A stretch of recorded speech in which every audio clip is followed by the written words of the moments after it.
Kunezinye izinto bafethu engizoke ngiyiveze namhlanje sikele ukuqwashisa abantu besimame. Sometimes abantu besimame bayawapheya ama-revenge ngezindlela eziningi, mhlawumbe ngokuhlukumezeka kwabo behlukunyezwa abantu besilisa.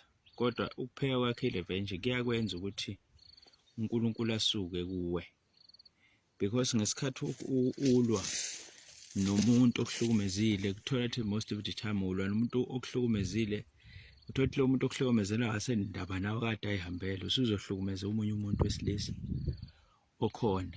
Lokho-ke kwenza ukuthi ugcine uNkulunkulu asuke eduze kwakho ngoba uhlukumeza ingane yabantu engazi lutho, especially abantu abaningi. Nikuqaphele ukudla abantu besilisa ngesimanga sokuthi niyabayuza umuntu ungamthandi, uthatha izinto zakhe, imali yakhe, nalezi zinto kuthiwa ziyakhokhwa, lezi kuthiwa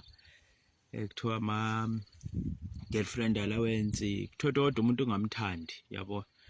So kodwa lo muntu uyakuthanda uye yonke into, uyamkhohlisa udla imali yakhe. Yazi labo bantu abanjalo, labo bantu basuke mhlawumbe ukuthola umuntu usuke ekhaya kubo kunzima, abakubo bebemphusha kunzima, kuyakhalwa umuntu kubo ekhaya, bathembile ukuthi kunabantu abahleli emakhaya abawomama abalokhu bethandaza emathempelini nasemasontweni yonke indawo ukuthi bethandazele ingane zabo ukuthi phela Nkosi yami zizama ukuthi zilekelele ekhaya, njengoba mhlawumbe abazali sebengekho, mhlawumbe ubaba akasekho, sekusela umama noma sekusela ogogo ekhaya.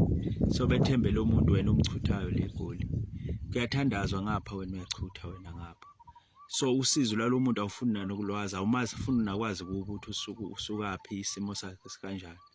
And naye ugatshe uthando kuye, uyaqinisile wena udlala ngaye, wena unephe revenge, akanakile wena ukuthi kunomuntu wakho omthandayo owadlala ngawo wabaleka, and then so usulwa nabantu besilisa, kanti at the end of the day usuhlolo zihlolo kaNkulunkulu. So nikubheke lokho bafethu ukuthi kuyathandazwa la ngaphandle, kunomama basuke banosizi kapha emakhaya ngengane zabo abayithembile ingane. Wena kade uyidla imali, ithatha u-3,000 wonke inika wena, kodwa manje kuthola ukuthi umama uyathandaza ekhaya, ingane iyakhala, yazi ukuthi izomnikana umama ekhaya, izohambisana, ithi ayiholile, iqamba amanga, ithi ayikasebenzi, kanti idliwa wena. Usucala ukuthi kuzoba nenhlanhla wena empilweni yakho, ulethe usize empilweni yakho, udle, uyintombazane, usumbathwe lezo zisizi lolu njalo nemthandazo ekuwe. Libheke bafethu.